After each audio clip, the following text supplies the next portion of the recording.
For 35 years, I gave everything to my daughter. Sarah, I'm Ruth, a bank teller who worked endless shifts, set aside my dream of writing novels, and even walked away from my marriage to give her a better life. I paid for her college, her wedding, the house she lives in. But the day I told her I'd lost my job, she looked at me like I was nothing and called me a useless burden, kicking me out of her home. That was the moment I decided I was done being stepped on. What Sarah didn't know was that a dear client of mine, who'd passed away, left me a fortune. This time, I'd make sure she learned betraying me came with a price she couldn't imagine. I'd just stepped into Sarah's house in a quiet Cleveland suburb, my heart heavy but carrying a spark of hope. For years, I'd worked as a bank teller, earning $7 a month, counting bills and balancing accounts until my eyes blurred. But the bank downsized, and at 62, I was let go. I came home to share something incredible, a $6 million inheritance from a client named Margaret, who'd become like family. Before I could even get the words out, Sarah's face turned cold. You lost your job? That was $7 a month. Mom, what's your plan now? Just sit here sponging off us? Her words hit like a punch. Did she really think I'd walked away to loaf around?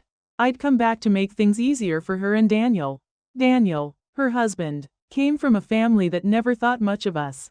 His mother, Evelyn, a retired real estate broker, and his father, a local judge, always saw Sarah as beneath them. Daniel, echoing their snobbery, nitpicked Sarah's upbringing, and she took it out on me. I thought the inheritance would change their tune, maybe earn Sarah some respect in their eyes. But I held back, not ready to spill the news. Instead, I tried to connect. Sarah, you're trying for a baby, right? I could help out, cook, clean, support you through the pregnancy. Sarah's eyes narrowed, her voice sharp. A baby needs professionals. Mom, you counted money for a living. What do you know about motherhood? Evelyn, who was visiting, smirked and added, raising a child takes skill. Ruth, it's not just wiping counters. You'd need training. Their words stung, but I swallowed hard, forcing a smile. If you've got it handled, I'll stay out of the way. Evelyn's tone shifted. All business. Fine, but you'll cover the nanny and baby nurse costs. I'll pick them. My stomach knotted. Sarah piled on. Exactly. Mom, you shouldn't have lost that job. Our bills are about to double. You need to keep working. It hit me like a freight train. They didn't want me here to rest. They wanted my paycheck to keep flowing. I was nothing but a cash cow. My voice grew firm. I'm 62. It's time I took a break. Sarah laughed, bitter and cutting. A break? You've got no savings, no pension. What break? That burned. Years ago, I'd skipped a retirement plan to pay off their house early because they begged me to. Now they were throwing it back in my face. Daniel raised his voice. Enough. Mom, Sarah's stressed about the baby. We need money now. You're fine. You can work another 15 years. Talk about retiring when you're 77. 15 years? My heart sank. After every sacrifice, every dollar I'd poured into their lives, I was just a machine to them, expected to grind until I broke. Sarah's words echoed in my head, calling me a burden, demanding I work until I'm 77. I wasn't always just a bank teller. You know, in my 20s, I dreamed of writing novels, stories that would make people feel something. But when Sarah came into my life, those dreams got packed away. Sarah wasn't my biological daughter. I found her in an Ohio orphanage at 3 years old, a tiny thing with asthma so bad she wheezed with every breath. Her birth parents had left her behind, and her big, scared eyes locked onto mine. I'd grown up without a mother, and I couldn't walk away from a child who needed me. My husband, Paul, and I adopted her. We traveled across states, chasing doctors to manage her asthma. But 2 years later, Paul changed. He wanted a child of his own, one with his blood. He gave me a choice: send Sarah back to the orphanage or leave him.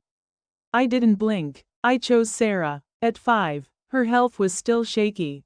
I was terrified the orphanage would mean missed treatments, maybe even losing her. So I walked away from Paul, taking Sarah and a few boxes of clothes. To keep her alive, I worked myself to the bone. By day, I balanced accounts at the bank. My fingers sore from typing. At night, I wrote short stories for magazines, scraping together extra cash for her inhalers and hospital bills. I'd sit at my kitchen table, the lamp flickering, scribbling until dawn while Sarah slept nearby, her breathing steadier each year. Slowly, she grew strong, her asthma under control. She graduated high school, went to college, and I thought I'd given her a life worth living. I never told her she was adopted. She was sensitive, always worrying about fitting in. I didn't want her to feel the sting of being abandoned. First by her birth parents, then by Paul. I wanted her to believe she was enough. Here's something Sarah doesn't know, and I've carried it like a stone in my chest. When she was 10, I tracked down her birth mother, a woman named Linda, who'd worked with me at the bank years before. I thought maybe she'd changed, that she'd want to know her daughter. But when I found her, living in a fancy house in Columbus, she laughed in my face. Linda admitted Sarah was her daughter, born from an affair she'd hidden from her husband. She'd left Sarah in that orphanage to bury her scandal, to keep her perfect life intact. She's not my problem, Linda said, shutting the door. I never told Sarah. I couldn't break her heart like that. I swore I'd be the mother she deserved, no matter what it cost me, to help Sarah and Daniel start their life. I worked overtime to buy them a house. They didn't pay a cent, but the deed was in their names. They hugged me, tears in their eyes, promising, "We'll take care of you someday. Mom, you'll have everything." I believed them, but now, standing in their living room, their voices ringing with contempt, I saw the truth. They didn't want a mother. They wanted a paycheck. Every late night, every story I never published, every piece of myself I gave up, it felt like a cruel lie. Sarah wasn't my daughter anymore. She was a stranger who only cared about what I could give. Sarah's demand that I work another 15 years burned in my chest like a coal. I wasn't just a bank teller to them, I was their ATM. Expected to churn out money until I collapsed. I steadied my voice, my hands clenched. I'm retiring, Sarah, that's my choice, and no one gets to take it from me. Her eyes flashed with disbelief, then scorn. Retiring? With what? You've got no pension, no savings, you'll just leech off us. Daniel, leaning against the counter, chimed in, his tone cold. Mom, be realistic. We don't have space for you here forever. Evelyn, perched on the couch, smirked. There's a community center nearby hiring janitors. They provide meals, maybe a cot. You've cleaned houses before, Ruth. It's a good fit. My blood ran cold. A janitor? Sleeping on a cot to earn my keep? I turned to Sarah, my voice trembling but firm. You think it's okay to send your own mother to scrub floors just to eat? Sarah's gaze flickered, but she doubled down, pulling out her phone. Mom, you always said you're independent. This is practical. They have an opening now. I'll call. My heart shattered. The girl I'd raised, the child I'd saved, was ready to toss me aside like garbage. I snapped, my voice rising. Sarah, I drained my savings to buy this house. I gave up my marriage, my dream of writing, for you. I even protected you from the truth about your birth mother, who threw you away to hide her dirty secrets. And now I'm a burden you can't wait to dump? Sarah froze, her face paling at the mention of her birth mother. But she shook it off. Don't play the martyr. If you hadn't left Dad, we'd have been rich. You messed up my life. Mom, you owe me forever. Her words cut deeper than a knife. She didn't know why I left Paul. He'd wanted her gone, refused to raise someone else's kid. If I hadn't walked away, she'd have been in foster care. Maybe worse. Every choice I made was to give her a chance. I pressed a hand to my chest, steadying the pain. If this is how you repay me, we're done. You and I are no longer family. Evelyn grabbed my arm, her nails digging in. You can't abandon her. She's your daughter. You're supposed to support her. I shook her off, my voice like ice. Support? I raised her alone, paid for her life. This house. She's 35. I've done enough. Sarah shouted. You'll regret this. No one hires a 62-year-old teller. When you're broke, don't come back. I grabbed my suitcase, my hands steady. Worry about yourselves. This house you love? I paid for every nail. If I take it back, Where will you sleep? Sarah laughed. But I walked out, the weight of my $6 million secret fueling every step. I wasn't broken. I was free. Walking out of Sarah's house, I felt a fire I hadn't known in years. That night, I checked into a 5-star hotel in downtown Cleveland. The kind with velvet drapes and polished marble floors.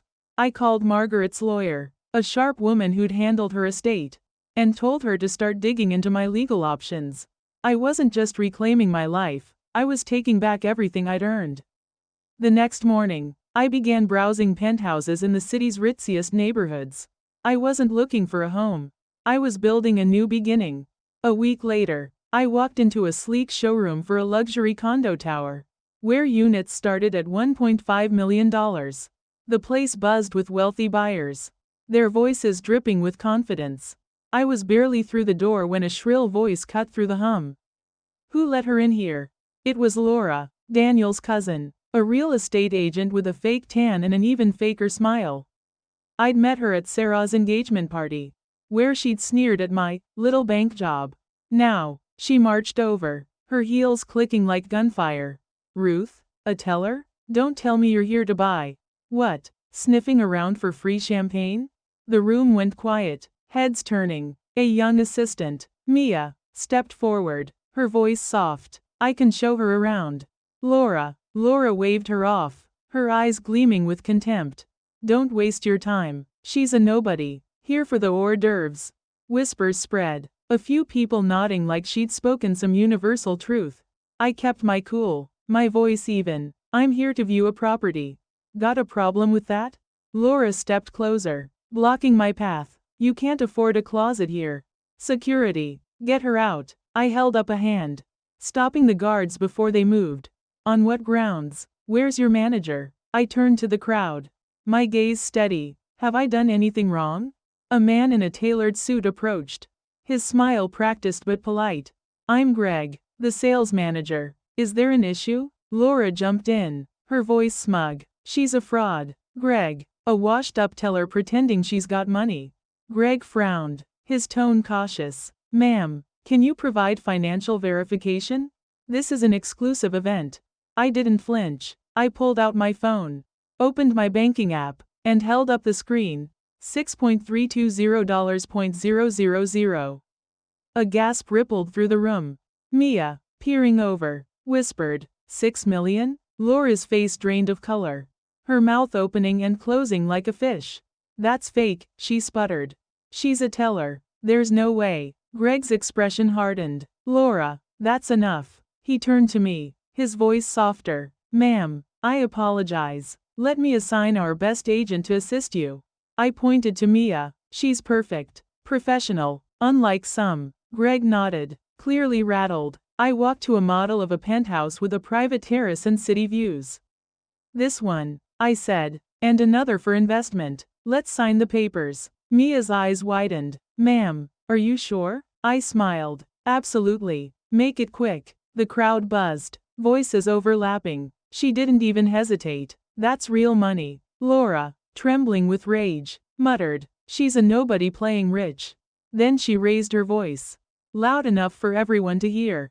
Sarah said she's broke. This is a scam. I turned, my voice like a blade. Sarah said that? Interesting. She also said you only close deals by cozying up to clients after hours. Is that true? Laura's face turned scarlet. You're lying. That's slander. I raised an eyebrow. Like you slandering me? I'm calling the police. 10 minutes later, 2 officers arrived. I explained how Laura had publicly defamed me, accusing me of fraud in front of a crowd. They reviewed the situation, their faces serious. Ma'am, one said to Laura, apologize publicly, or she can press charges.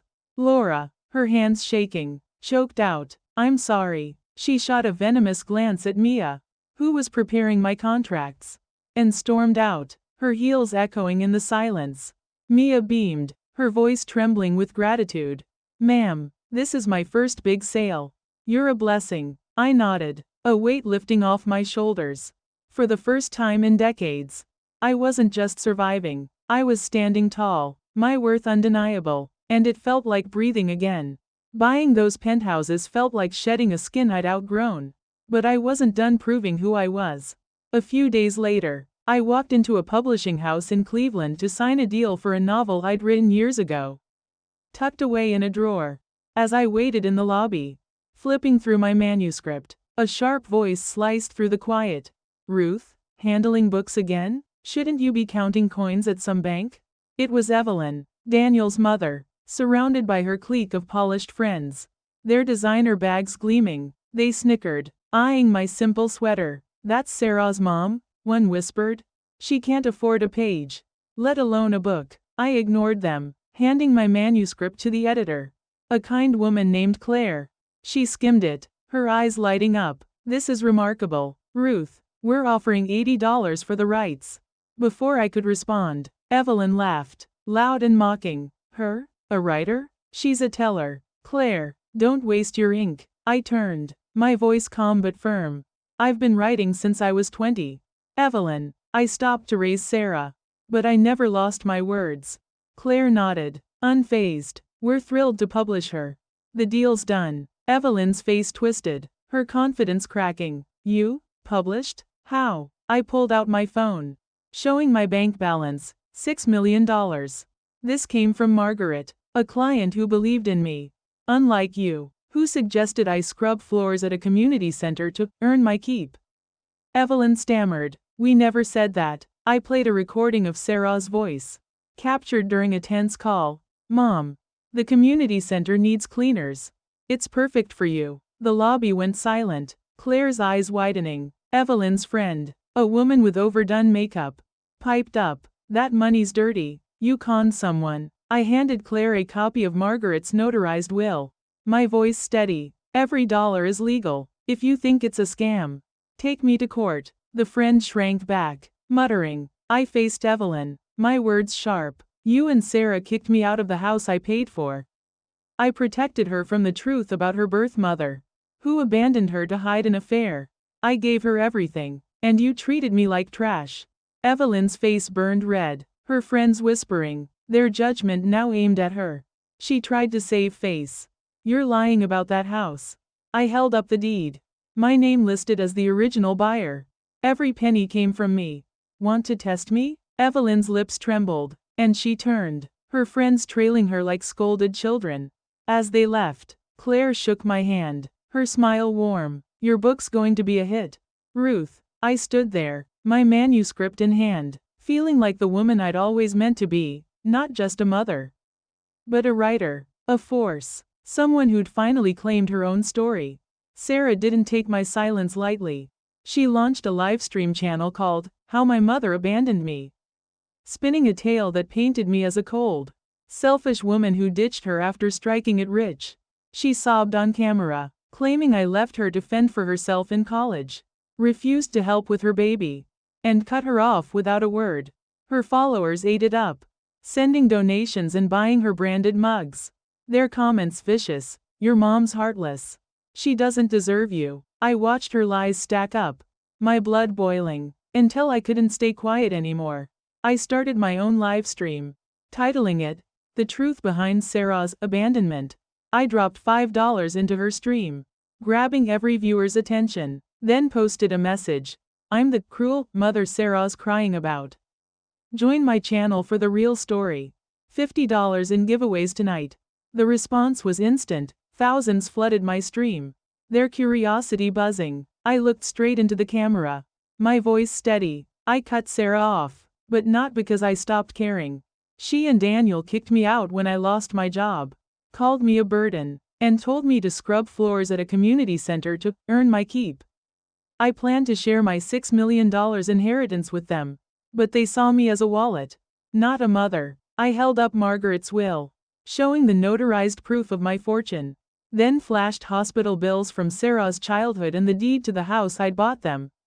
"Sarah's adopted," I said, my throat tight. "I found her in an orphanage, sick with asthma, abandoned by her birth mother, who left her to hide an affair. I gave up my marriage, my dream of writing, to save her. I kept her birth mother's secret to spare her the pain, but she repaid me with betrayal." I played a recording of Sarah's voice, sharp and dismissive. "Mom, the community center needs janitors. It's perfect for you. The internet exploded. Comments poured in. She's ungrateful. You saved her life. Sarah's the monster. Viewers flooded Sarah's stream, tearing into her. You lived in her house and kicked her out? Lying for clout is pathetic. I uploaded Sarah's adoption papers. Every detail verified, sealing the truth. Sarah tried to fight back, her voice cracking on her stream. She's lying. If I'm adopted, why did she bother? She just wants pity. But the evidence was ironclad. Her followers turned, her donations dried up, and her channel was suspended for spreading falsehoods. My lawyer didn't waste time. We sued Sarah for defamation, and the court ruled in my favor. She was ordered to pay damages and legal fees. Her reputation in tatters. I didn't feel joy watching her fall. I felt relief. The truth wasn't just my shield, it was my weapon, cutting through the lies she'd built to bury me. The lawsuit was just the beginning. I hired a lawyer to reclaim the house I'd bought for Sarah and Daniel. Every penny of it mine. The court agreed, and the deed was transferred back to me. Daniel walked out on Sarah, unwilling to face the public shame. Sarah faded away, living alone in a cramped apartment, her name a whisper of disgrace. I didn't follow her trail. She'd made her choices, and I was done carrying her weight. I sold the penthouses, pocketing a tidy profit, and moved to a small town along the Ohio River. My new home is modest, with a porch where I write each morning, the air thick with the scent of honeysuckle. My novels line bookstore shelves now, my name spoken with quiet respect. No one calls me, Mom, to demand money. No one tells me I'm not enough. I don't hate Sarah, not anymore. She was the daughter I chose. But she taught me a hard truth. Kindness can't come at the cost of yourself. I used to wonder if I regretted adopting her. But I don't. Regret would mean erasing the woman I've become, someone who learned it's never too late to live for herself. At 62, I found my voice, my story, my worth. If you're out there, feeling like you've given too much for too little, know this: your life isn't over. Write your own ending. It's yours to claim.